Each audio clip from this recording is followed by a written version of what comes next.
What's up, guys? Welcome back to another episode of The Process with Cinch Cycling. I'm Tom Danielson, and yeah, today we are going to look at Flesh Wallon, talk about the two favorites, the two big stars, Tadej Pogacar and Remco Evenepoel. We're also going to talk about kind of how the race, what we saw, what played out, what the tactics are, what the strategy was, and then we're going to finish it up with kind of what does this all mean going into Liège-Bastogne-Liège?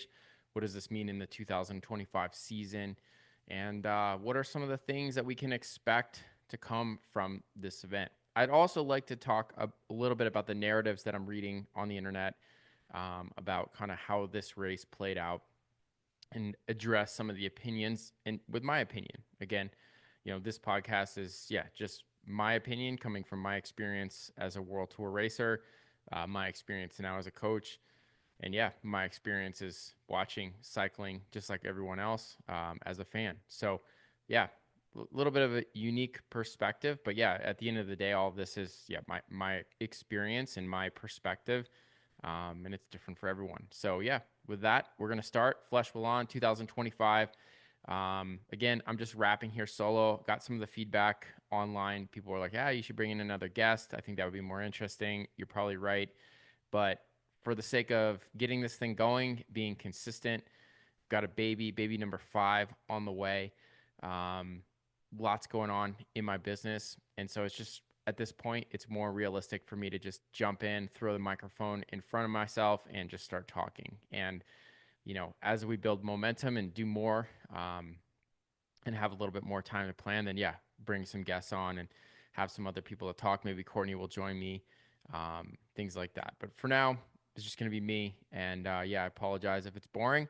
Try to be as exciting as possible. But yeah, I appreciate you listening. And yeah, I'm just excited to explore this side of it all and try to do a better, more consistent job of podcasts, talking about bike racing, talking about coaching, talking about training, all those things. And yeah, the first podcasts that I'm doing here are pretty top heavy on racing. And yeah, just right now, there's some great racing going on. There's great conversation. And so, yeah, just that's what's on my mind. So I'm going to share it right before I head out on a training session. So here we go. Flesh Wallon 2025. Really cool race this year, mainly just because of the storyline going into it. You have Remco Evenepoel coming off injury, had a fantastic Amstel Gold race. Brabants Peel took the win there, coming back after injury. There's a lot of hope in the air that Remco is going to be this new challenger to Tade. And like me personally, I think that he's leveled up, he's closed the gap. But obviously, I think Tade is Tade, and he is number one, still number one.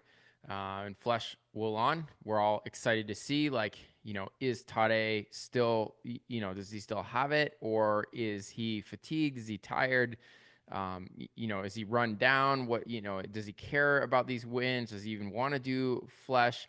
Like, this is kind of what we're all looking for, right? People, I think the audience wanted to see maybe uh, off the game Tade and a really locked in and on the game Remco. But at the end of the day, like, let's look at this race. Pretty much every edition of it comes down to this final climb up the Mur de Huy, super steep climb, just over about a kilometer long. I think the average gradient is like 9.6%, but the majority of the climb, the teeth of it are all above 15-20%. So it's a it's a real big doozy of a climb. It's super hard, yeah, the the distance of it, though, being 1 kilometer long, makes it an extremely short, explosive effort. And there's really not a lot of climbing, so to speak, and at least in World Tour professional speak, uh, throughout the day. The climbing is kind of at the end. It's a little bit more spaced out. I've done this race before, and yeah, it's not a super hard race. If you look at where it falls in the schedule too, it's between Amstel and Liège. Generally, the whole Ardennes Classics teams of these World Tour teams do all three races. So the idea here is there's a little bit easier race in midweek. And yeah, it keeps that flow going. It's a classic event, like big attendance. Everyone's really into the race, but it's just not like, Liège, for an example, or Flanders, for an example, where it's just this epic monument of a race where everyone's beat down, broken down at the end. So the shorter nature of it, usually has it come down to a pretty big, pretty solid, group sprint up that final climb. Yeah, anywhere between 30 to 50 riders going into that. And a lot of that is due to, the pace at the end, but also, right, like if you are in this race, you're either, going for a result for yourself, or you're helping your team leader get a result. And so, you know, being the one day nature of it is like the riders don't necessarily need to finish on a good time or similar time for GC or something like that. So you typically see a lot of the riders sit up towards the end, save their legs for Liège, save their legs in general, recover from Amstel if they did it. And so, it's a smaller group kind of than it could be. I think if it was in a Grand Tour, or if it was in a Tour de France stage, you'd be a much bigger group coming to the finish line. But still, it's a pretty decent sized group, and ends up being a uphill sprint. The nature again of it being really steep, it's not like a field sprint. It spreads out. The cream rises to the top, and the best explosive climbers typically end up at the front winning this race. And so going into it on paper, right, like we have our dreams and aspirations, but like really who is the best in the world explosive uphill sprinter, climber, explosive climber in the peloton? Like it's Tadej Pogacar. And during my time, when I was racing, it was Philippe Gilbert and Julian Alaphilippe. Those were kind of the two people that Alejandro Valverde. Those were really the leaders in that kind of division. And now if you look at it, right, like Tadej is just kind of in a level of his own. And if you follow Tadej's trajectory in his career, he really started out here, right? This is his like bread and butter. This is like what he was born to do, is this explosive effort. And so like we call these type of riders genetically, they're called punchers, right? And they really specialize in these like 1 to 4 minute, 1 to 5 minute type efforts like this, where it's a really high power and they're able to sustain this really high power for a long period of time. So like a field sprinter, or a criterium rider, or whatever you might have experience with, they're really good at that kind of 15 second to 1 minute power, right? That's like really where they excel. And the puncher, they have good power in that range, but not not as high. But then they're able to do really strong prolonged power, 700 to 500 watts, something like in that range, for this like 1 to 5 minute period. And so like these athletes, they're just anaerobic beasts. They're just on another planet, right? And if you look at like a rider like Remco, naturally he's more of kind of like a time trialist, right? Like obviously he's world time trial champion, and and most of his race wins have come from these solo breakaway efforts, right? That's kind of like his bread and butter, this like longer, higher power sustained effort. And then typically, he doesn't necessarily fade over time. So he has like a really high endurance with that type of effort, really high durability. He's also really aerodynamic. He's smaller. He's stretched out on the bike. And so for that, like this climb is like not in his real wheelhouse. He's worked on his explosive power. He throws fantastic attacks. He's won races with a ferocious attack into the solo breakaway. But if we're just talking about, climb a short climb, or an uphill climbing sprint, that's not his strength, right? That's not like his genetically born thing to do. And so when we look at these two athletes and we look at, going into this, like there's the storyline that we're hoping, but then there's also just kind of like reality. If you like look at it and you're like, this race is made for Tadej like 1.0, right? Like he could have won this if he wanted to, if this race was important to his heart or whatever, like he could win this race every single year, but it's a unique race. There's not a lot of races like it. There's maybe some stages in the Giro that's like this. There's some stages in the Tour that maybe are like this, but in the Vuelta. But generally, one day races, the hard climbs are further from the finish, and they're a bit longer, and not always as steep. And so for that reason, I think yeah, he hasn't really focused on this event, and it just fits nicely into the schedule if you're going after Liège, which for him, monument, big race, big goal. Remco, same thing, big goal for him. He's won it 2 times before. And so both riders are going into Liège as favorites. And so this race, honestly, like me to you, is more about ego, right, between these two riders than it is about cycling history, than it is about results. I don't think either one of these riders was training in the offseason thinking about Flèche Wallonne, right? It's like a group ride, right? Like for these guys, right? Like it's literally like kind of like that group ride, tune up going in before your big objective race on the weekend. And you don't want to get beat, right? Like you want to show like you're the head honcho. And I think that, this is the scenario for both of these guys going into the race. Purely about ego and really about making sure that their body is trending in the right direction towards Sunday's big championship face off, Liège-Bastogne-Liège. So like fans, we've got this narrative that we really want this battle, but if you look on paper, like it's just not realistic. And let's like face the facts here. For it to be realistically a battle, we would need to have that narrative that started circulating around that Tadej is exhausted after the classics and maybe he's overdone it, taking on too much.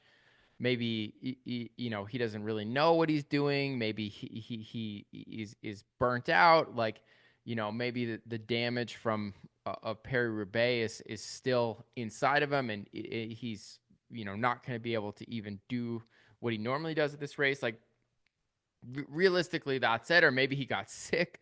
Like that's really the only hope to say like, yeah, Remco's going to challenge Tadej, but let's be real. Like there's better people in this race than Remco at Flèche Wallonne. So like, riders like Tom Pidcock and riders like this that, are more explosive climbers than Remco.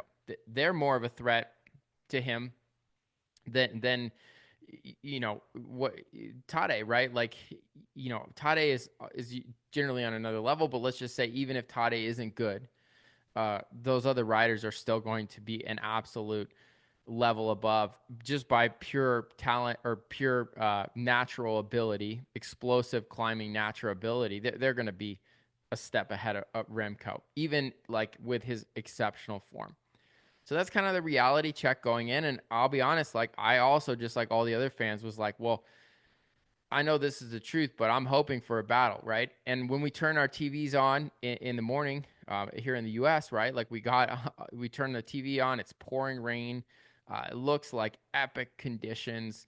Everybody's like hypothermic. It looks like a bit of a Joker card, right? Like it's just like, wow, like the conditions are like one of one, right? These are rare conditions for this race. Like these conditions alone could set up Remco, right? Because you're thinking like he's Belgian, he's got a little bit more muscle on him than Tadej. Like here we are, right? Like we got this battle, and he's got his team on the front, and he's not wearing a raincoat. Tadej and everyone else is wearing a raincoat. So like as a fan, you're kind of like checked in, and you're like, here we are, like he's got him.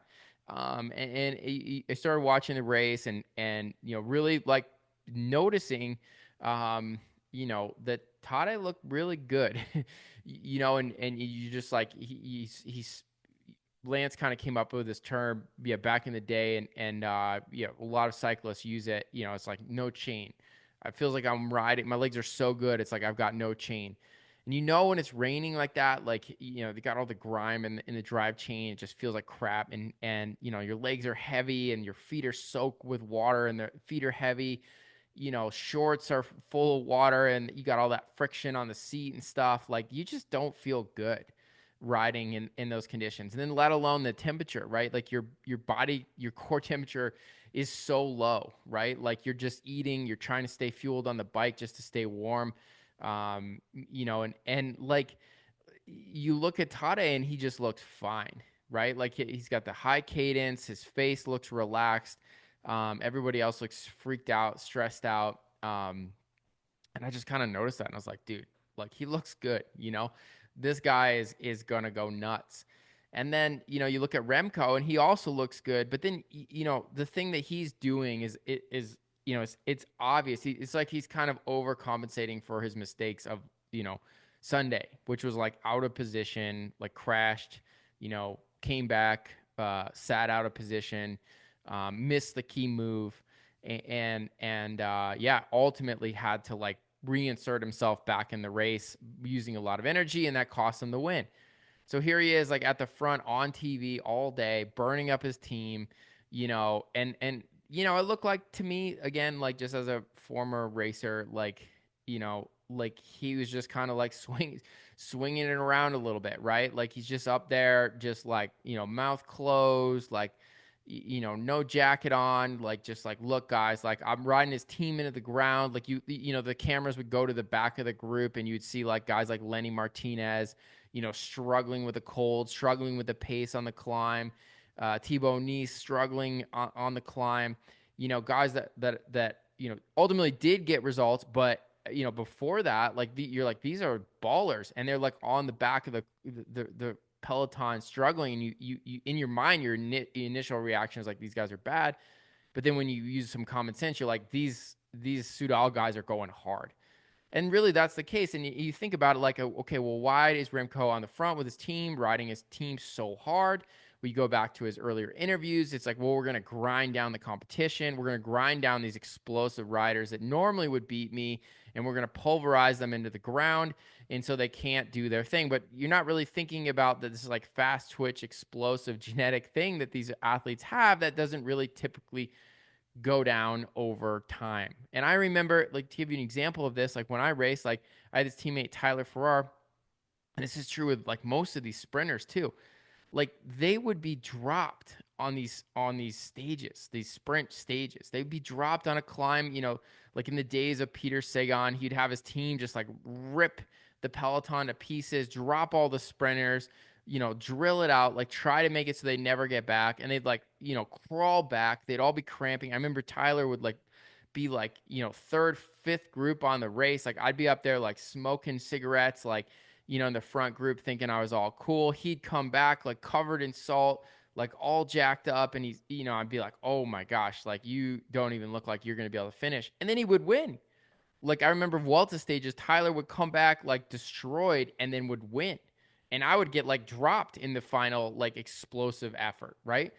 And I didn't suffer at all during the race, right? Like I was well in my zones. I just didn't have that explosive effort, and that explosive effort from these type of athletes, these you know highly you know equipped fast twitch athletes, that doesn't really go away. It's like a different muscle that's used. So Remco like beating these guys down, like at the end of the day, isn't really taking away from what the weapon that they're going to use at the time. There's really nothing you can do, other than drop them, right? Which in this case, the climbs are not long enough, and there's not enough climbs to drop them.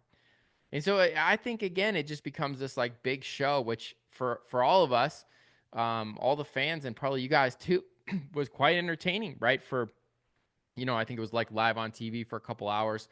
For 2 hours, we watched this, you know, Quick Step or Soudal team like put on this big show with Remco in the front, Tade behind, you know, and we're all like, wow, he's doing it. He's taking it to the race, you know, and looks amazing. Like, this is so sick. And then, like, as you guys know, like, we get to the last couple climbs and Tade throws the UAE team on the front. Remco, his last teammate crashes. He's out of teammates. Tade throws his three teammates on the front. They rip the peloton to shreds. They deliver Tade perfectly in position to the front base of the or to the foot of the climb in the first positions. And then Tade does the Ryder Hesjedal used to use this term. He called it a catwalk. We use the term catwalk in Tour of Vuelta País Vasco, where this is like the climbing world championships, and people like literally would wheelie up these climbs. They would go so fast. These Spanish riders back in the day called catwalk, which is like Canadian for wheelie, I guess.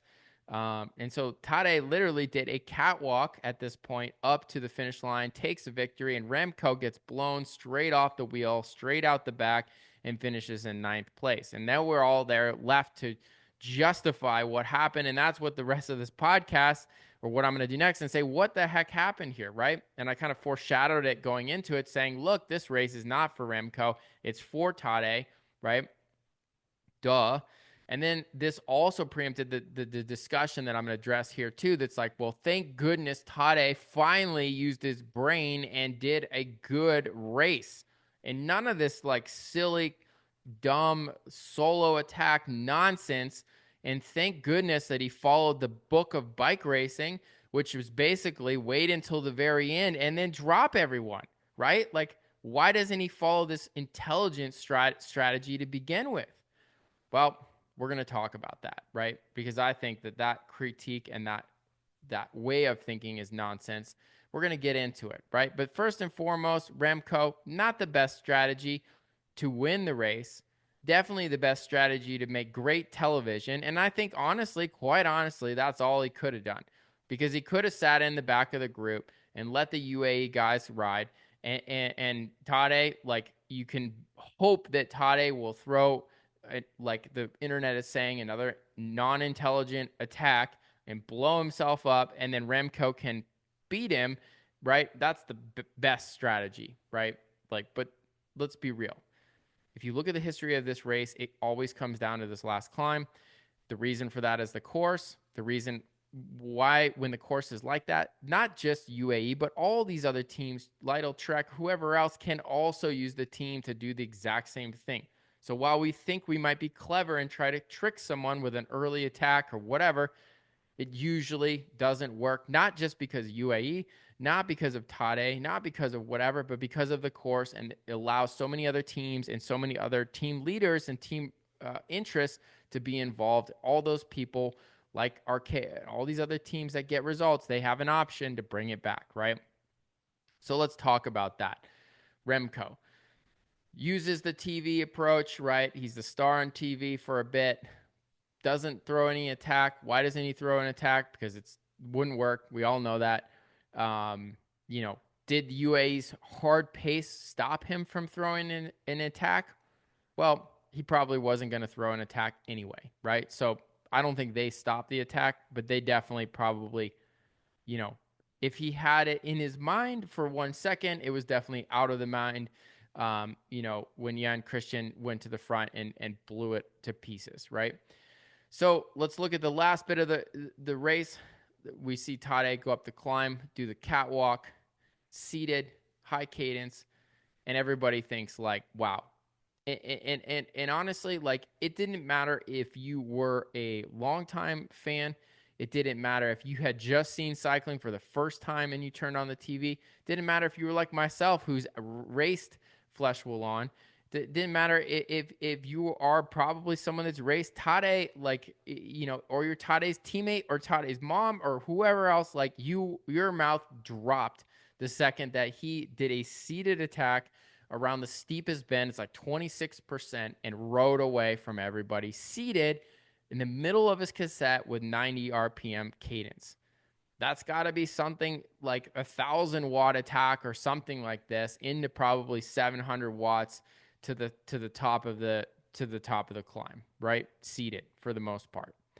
And so let's break that down, right? Like, how in the world did he do that, and why doesn't he do that more often? Well, the reality is that's what he does in all of his other attacks that solo away from all the other riders. And this is what people are missing on the internet, is that this is his bread and butter, his acceleration, his ability to do these insane amounts of watts for 2 to 5 minutes. If you look at any of his stage wins in the Tour de France, if you look at any of his stage wins in the Giro, if you look at any of his, like the World Championships, Lombardia, whatever, I know on TV it looks like he's just riding away, but he is not just riding away, right? He's lifting the pace to get away at this ridiculous 700 whatever watts he goes at, and then slows down to probably, you know, 500, something like that, right? And then back to his threshold, which is probably 450, 430, something like that. Then, of course, all the experts pull out their calculators and they do the math, and they take the entire climb and they say, oh, look, he did 6.7 watts per kilo. And they think that he just rode 6.7 watts per kilo for the entire climb. But in fact, that's not true, because he's less than that on the wheels of his teammates.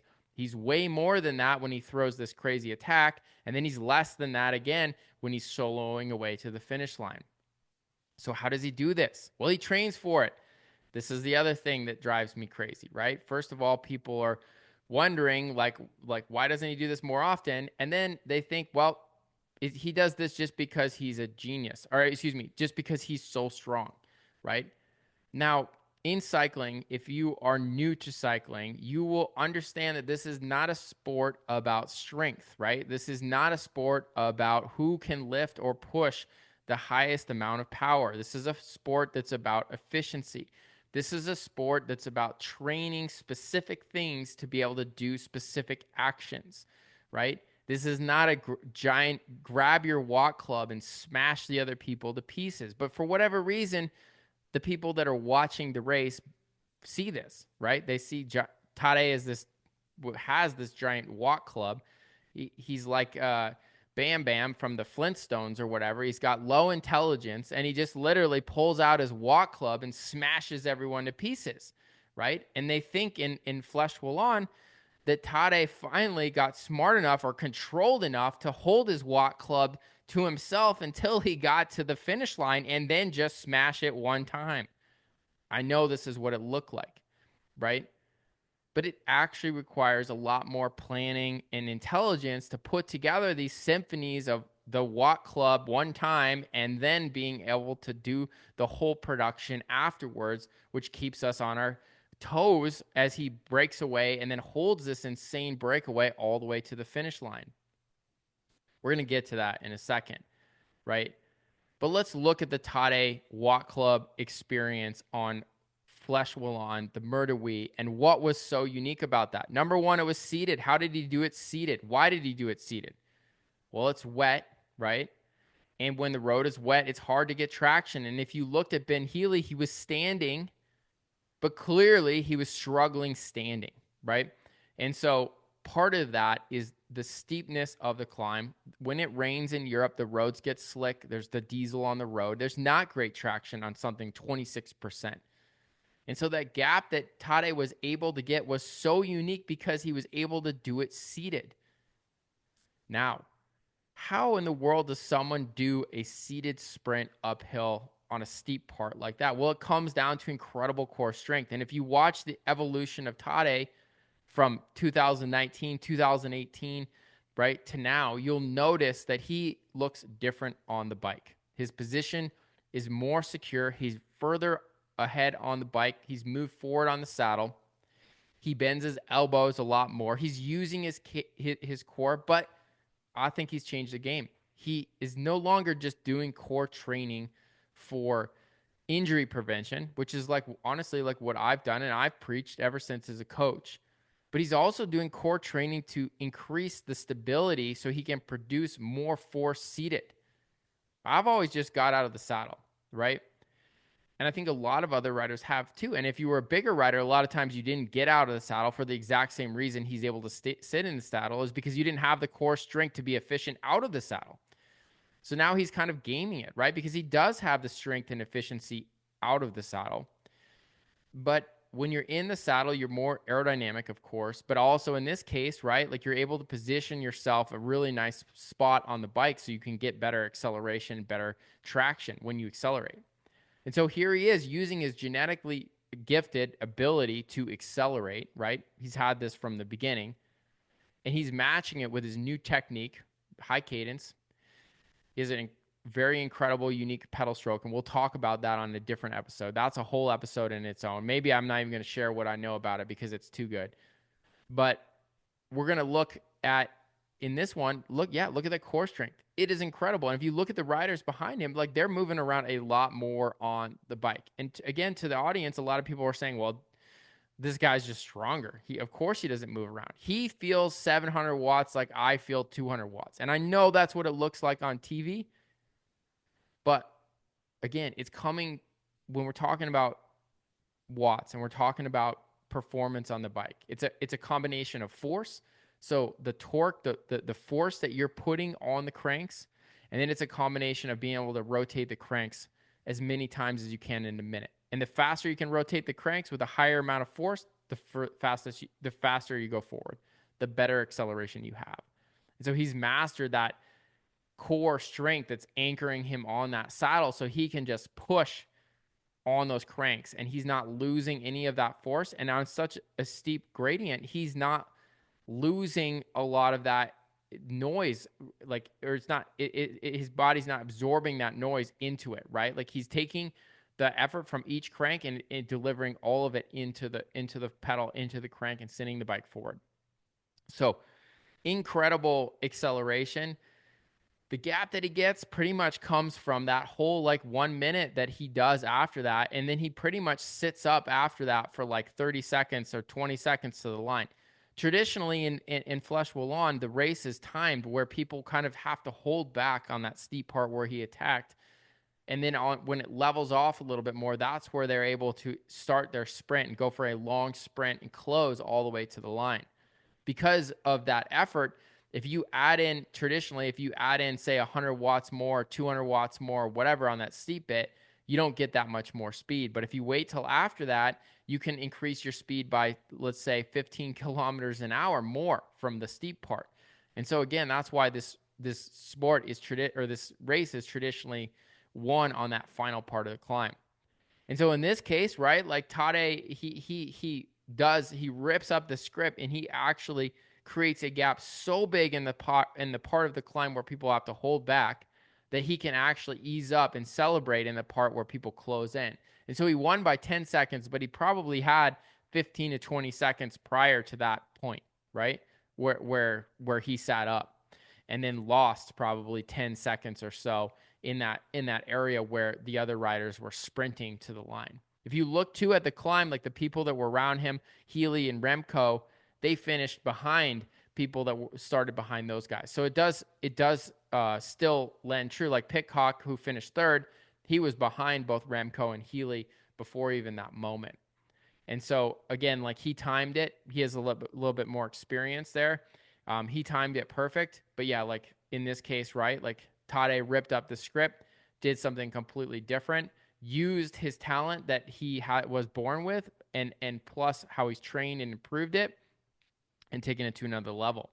Now, the last thing I want to talk about Tadej's finish, which is cool, is, you know, I don't think he trained for this race. Like I don't think that acceleration is something that he was really focused on, like for this particular race. But I do think it's the product of something he was focused on and he's been working on all spring long, which is those efforts that are needed to win or get a solo away in a race like Paris-Roubaix or Flanders. And so in this climb, for example, the power to weight is much more important than a cobbled climb in Flanders or a flat road in Paris-Roubaix. The distance, 3 minutes or so, is about the same, right? And so we're kind of seeing his new level that he showed at Amstel, or excuse me, that he showed at Flanders and Roubaix.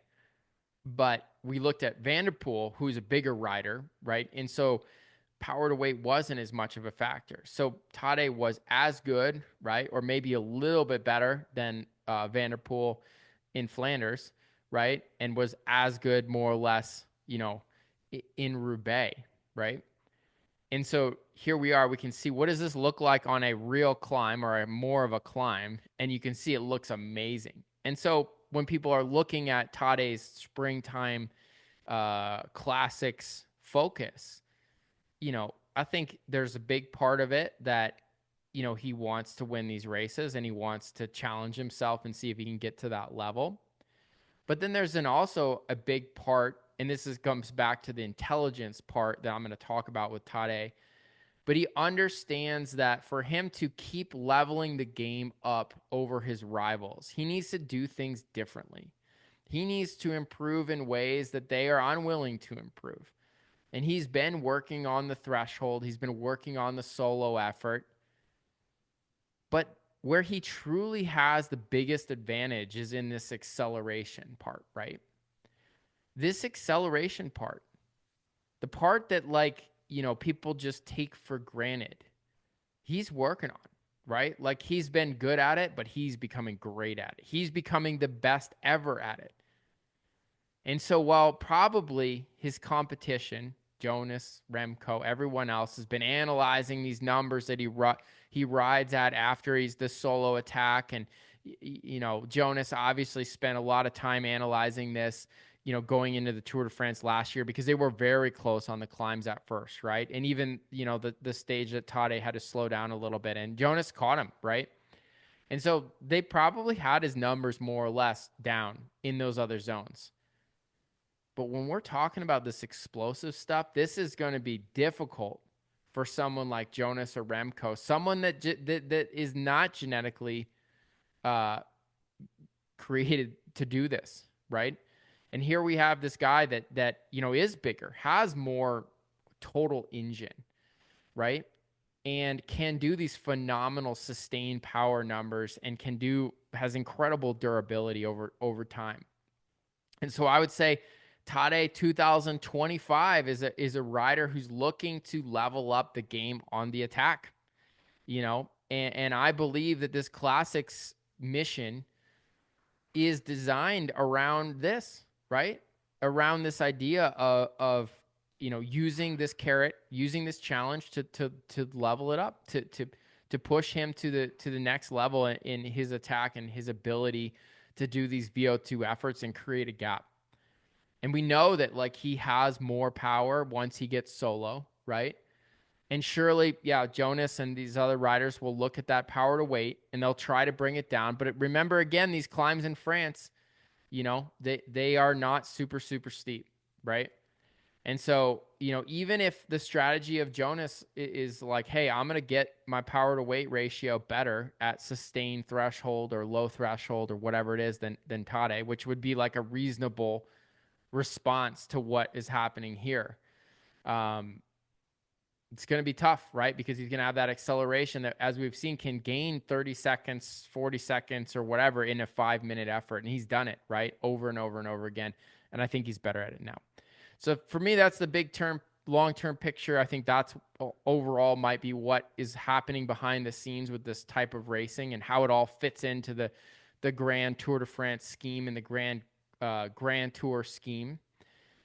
As an athlete, you have to look at yourself like a business, right? And you have to look at yourself like, how can I build this thing to, go into that blue ocean shift? How can I build this thing that, is doing something that, other people are not doing, and go into an area where there's not direct competition with me? And I think that's Tadej, right? I know the whole internet's out there saying, man, Tadej, he's just better, right? He's just better. And if that was the case, why wasn't he just better, as a junior? Why wasn't he just better when he first turned pro?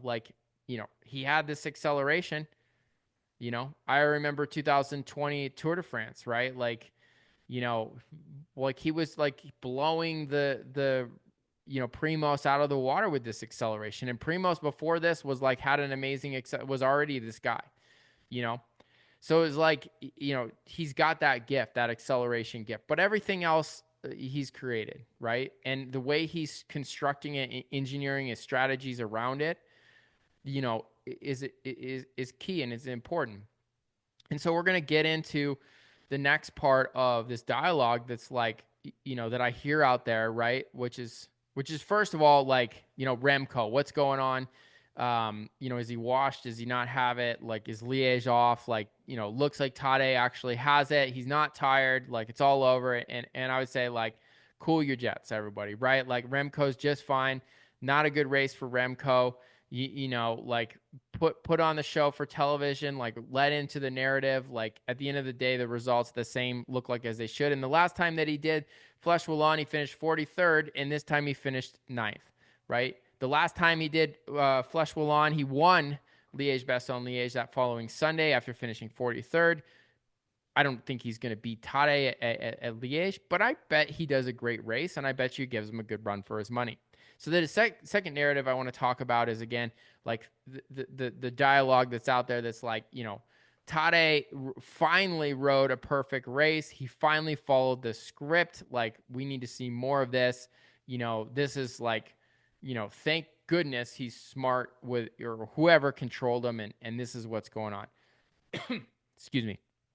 And the reality is not every race finishes like this, right? And so you can't race like this if the race doesn't finish like this. Yes, if the World Championships was here with a finishing climb like this at the top of the World Championships, then this would be a great strategy for World Championships. If the Tour de France was won on a climb like this, then this would be a great strategy for the Tour de France. If Paris-Roubaix had a climb like this at the finish line, this would be a great strategy for Paris-Roubaix. If Tour, well, the list goes on. And at the end of the day, there's literally not very many races that end on a 1 kilometer super steep climb to the finish line. There just isn't. And so therefore, it's not a logical strategy. Now you could say, well, why doesn't he use a similar strategy to this, like not going out on the attack? When he goes out on the attack from so far, right, it causes him all kinds of problems. But what people are not taking into account is when he does like this, he takes control of the race. The closer you attack to the finish line, the easier it is for people to wrap their head around following you or going all in and emptying the tank to bringing you back, right? Because if they do make contact with you, the finish line is right there. And they're close enough in their mind that they can leave it all out there and still get to the line with a chance to get a result or win. But when it's 50K to go, 40K to go, 80K to go, it's real hard for people to wrap their head around doing 7 watts per kilo up a 20-minute climb in the middle. And then after that is followed by the valley of death afterwards. Because if you don't make it with the individual over that climb, guess what? You're in the valley of death, right? Like you're going to have to either catch the person in the valley of death or you risk exploding in the valley of the death where all the other people behind you are trying to catch you. So it's a different scenario, right? Like it requires a lot of calm confidence to be able to do something like this. But if you're able to pull it off, there are very few people. And again, we're coming back to that business analogy, that blue ocean shift. There are very few people that can do this. Almost nobody can do this, right? And if for whatever reason, the rare case that someone can do this, there's a good chance that you're going to be able to use your explosive, crazy ass effort again to drop that person off your wheel later on in the race, right? And so it's a win-win. The only downside is that it's ridiculously difficult to do, right? Now let's look at the idea of it like, okay, well, he uses his team. Why doesn't he do this like with his team closer to the finish? And the reality again is, when you're doing this with your team, you're relying on other people, right? And we've seen with the team, the last races, sometimes they're there and sometimes they're not there. Sometimes they're able to do the power. Sometimes they're not able to do the power, right? If you look at the way that Tadej does his training, he does his training by himself. He doesn't have a, Secret Service follow car, right? He doesn't have TV cameras and videographers and people making content. He's literally out there in his rainbow kit riding around. He's even carrying his jackets and stuff like this. This is a do-it-yourself guy. This is a guy that likes the game himself and doesn't really necessarily need to make a big deal out of it and doesn't really seem to want to rely on other people for his success. So it makes sense that what internally motivates him is figuring out how to get to this level of performance, consistently do it on his own. That's just what makes him tick. That's what is exciting to him. That's where he wants to be creative. He's not copying someone else, right? And so that's hard for people to understand. That to them, it just looks like he's dumb and he's strong, right? As I've been racing for a long time and I've seen dumb and strong, right? And it does not look like that. Typically, it's someone that goes to the front of the peloton and rides super hard and tries to eliminate everyone from the front. I've seen this numerous times. But this early attack with planned zones and understanding how you're going to use the zones and engineering a strategy that's come from around your training, this is a really intelligent way of going about it. And it allows you the creativity to kind of go back and engineer a way around other people. Now let's look at Milan-San Remo for an example. Here's a race where there really can't be that much creativity. Similar to Flèche Wallonne, but in the opposite stance where, like, it kind of comes down to the same type of outcome every time because the course is so bland in these areas that doesn't really allow for a lot of creativity. So Milan Sanremo, like people know in their mind where Tade has to go. There's like just a couple options. Now, if you were to use the he's dumb and he's stronger than everyone approach, well, then shouldn't he just be able to go to the front on the flat road and ride everyone off the wheel or throw some attack? And this is what the social media kind of thinks, right? It's just like, well, he's so strong, he just drops everyone. But that's not true, right? He's super strong in certain areas, certain ways, you know? And so, like, he needs that ability to be creative to still win. In Milan San Remo, that creativity is kind of thrown out the door because people know the two areas that he can do something on, and they've owned it, right? They say, okay, we know how to train to be able to do the power that you can only do on these climbs. We know how to use our team to set a pace or to bring you back. Like we know, like, by drafting, I only have to do this certain amount of watts on your wheel or whatever it is. And so it's like a whole nother approach, right? Like, and again, this is why, like, if he didn't have his creativity, you'd have the exact same thing with Jonas and all these other guys. If it always came down to the Flèche Wallonne wall, then people would figure it out, right? Like people would literally, figure out his watts per kilo. If every time he attacked at that one spot on the wall, people would do the math and figure it out, right? The people that had the explosive power and that would train it. So again, like I believe that the evolution of his riding style that's gone into these solo attacks and all this stuff has come from intelligence and has come from creativity and has come from passion. And I think it's come from him. He's got coaches, he's got teammates. Some guy was yelling at me on the internet saying that, like, no, he's actually so dumb that his team has to tell him what gear to attack in and what gears to ride and all this other stuff. No. This guy, again, he is super intelligent. He just, and again, I don't know him, but just like watching from the outside, knowing from, being a coach, being a pro athlete, like his creativity and the fact that like it's keeping so many people close to the sport guessing is coming from him. Right. And yeah, you have to make those decisions out on the road anyway yourself. Like his attack at the world championships, like, he trained for the long bomb for sure. Right. Like he trained to do it. But in that moment, like he saw that Remco and Van der Poel were too far back in the group. And he said, I've trained to be able to do this effort, these efforts for this climb. And I'm going to use my explosive ability right now to get the heck out of here. And then, yeah, I'm going to do my solo efforts and I'm going to see if I can stay away this way. If he waited till later in the race, there's a good chance that we would see a Paris-Roubaix scenario or something like this where, Van der Poel or these guys have trained his effort, right? And they know, like, okay, he's going to do this for 3 minutes. Like, I just need to keep him close or whatever it is. And so I think, again, like, he's smart and he knows what he's doing. And he's definitely, working towards this level of creativity for his own passion. I don't think he's motivated by breaking records. I don't think he's motivated by paychecks. I don't think he's motivated by trophies. You see this too, right? Like I'll go back to Amstel Gold. Like when he lost, like he got beat and and he did a good job. And honestly, he did a good job of like fixing that scenario, right? Ran out of glycogen, kind of blown out there, got conservative, didn't let his ego get in the way, sat on, didn't work, gave his best in the sprint, then got beat in the sprint. First thing he does, congratulates Skelmos, right? Just straight up, like first reaction, puts his hand on his back and just says, dude, amazing. Like that mentality right there is what makes him so great, because whether he wins or loses, he doesn't care. He's in the game.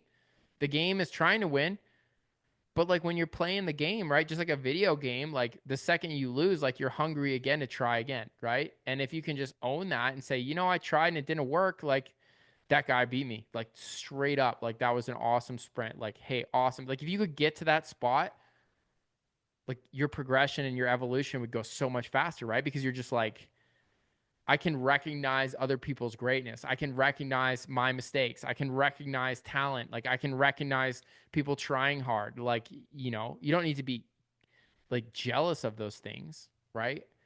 And so I think that's a big part of that creativity and stuff is just fueled by the love of the game and love to create, love to again, like a business entrepreneur, right? Like every day just on the grind. Like most of the time it sucks, most of the time it's hard, but it's yours and you own it and you're creating it, and you have this vision, and no matter what happens, like you're going to make it great. And so I think that's a massive advantage that Tade has. And yeah, he really takes that, you know, to an absolute level, right? And so like moving forward, like Liège-Bastogne-Liège, like what, knowing, or at least this is again my perspective, the way I've seen this race, the way I've seen it play out, my thoughts on Tade's objectives and level and creativity, and then yeah, my thoughts on Remco. Like, you know, I think like one, you're not gonna have the Remco show with the team and everything else like that in Liège. I would guess that he's going to put all all the pressure and the weight on UAE. We guess UAE is 100% prepared for that, right? Like they're probably looking at you know, something on La Redoute happening, and something on the Falcons climb, right? Uh, Probably like Tade is probably going to set something up on one of those climbs, and I would guess that yeah, like he wants to win the race, in his terms, like not because all the internet conversations, I doubt he even reads that stuff. Not because like Amstel didn't go his way and he wants to make it right. Like I think again, like he's probably in his mind training and preparing for the season and for the races. Like I think he wants to put it all together in the way that he's designed it. And I'm sure it's going to be something, pretty unique and pretty different. Remco, on the other hand, right, like his strategy, he's got to follow Tade, right? Like his only strategy that he's going to have, I would say, on that day is like wait for Tade and then try to follow Tade.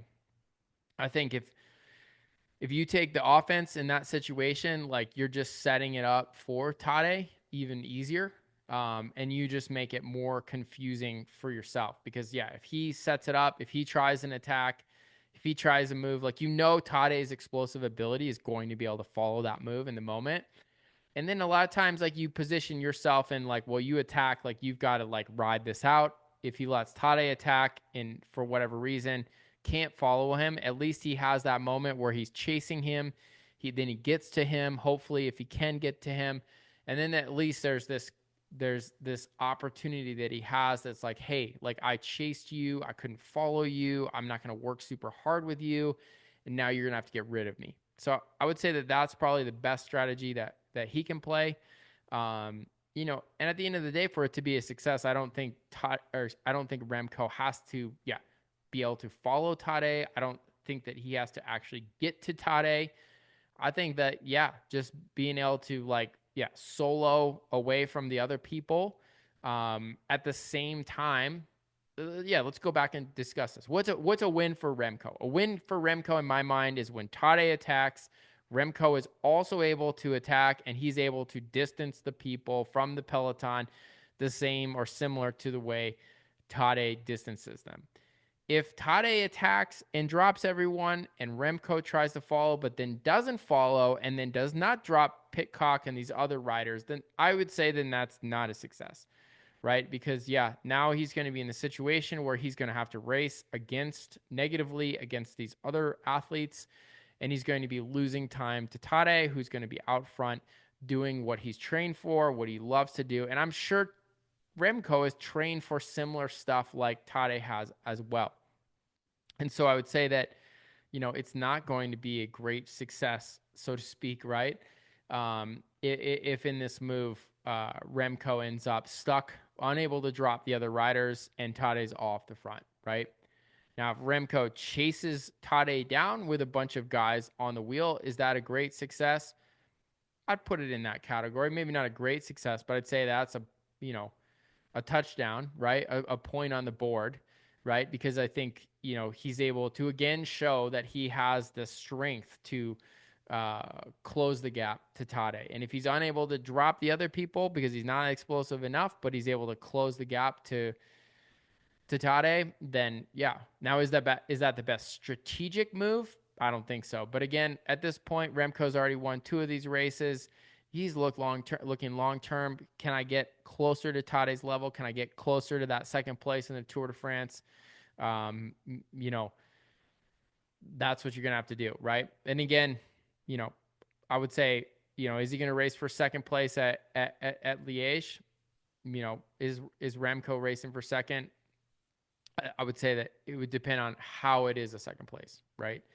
You know, if he's in the game, if he's close, if he's also pursuing Tade solo, I think he's going to race for that. But if he's with all the other guys, you know, he's got to show that he is stronger or as strong as Tade, or has made some sort of progress towards that.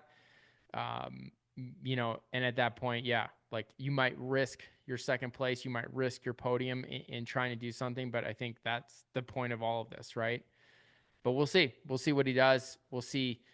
And again, you might say, "Hey, Tom, that's stupid. Like, you know, points are points, results are results." And I'm just trying to come at it from a, you know, mental perspective of Remco, right? Like, is his team telling him to do that? Probably not, right? Like his team's, race for the podium, race for second, race for the results. But, you know, I'm just saying, like, from a mindset, confidence, you know, probably perspective that he came out of these last months training. Goal is to close the gap to Tade. He wants to see some other level of closing the gap to Tade, a progression from Amstel Gold, and he did not get that whatsoever on Wednesday. On Wednesday's group ride in Flèche Wallonne, right? And again, when I call it a group ride, like, dude, it is not a group ride. It's not easy, but I'm just saying, to these greats, to these giant champions, you know, I'm quite confident that they are more relaxed with that race than they will be at Liège-Bastogne-Liège. So anyway, that's my podcast. That's my wrap. I'm going to go hit my intervals, head out the door.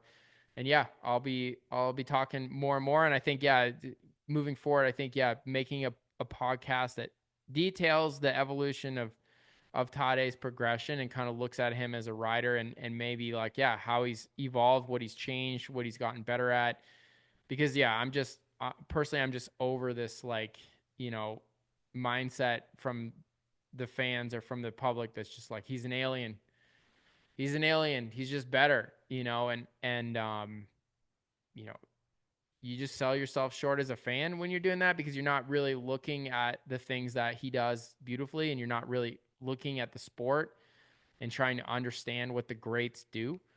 And then if you're a racer, like, you're not really looking at, you know, what he's doing that's actually making him better, and you're selling yourself short, you know, of your potential and what you can be doing. So I think it's valuable on both sides to try and learn from him and learn what he's doing and how it can help you, and, you know, how you can enjoy watching the sport more, because there's a lot more to it than the walk club and bam bam mentality, and I knock all the I make the gap big because I go strong, right? Like that mentality just doesn't fly with me for this. So anyway, hope you guys have a great day. Thanks for listening.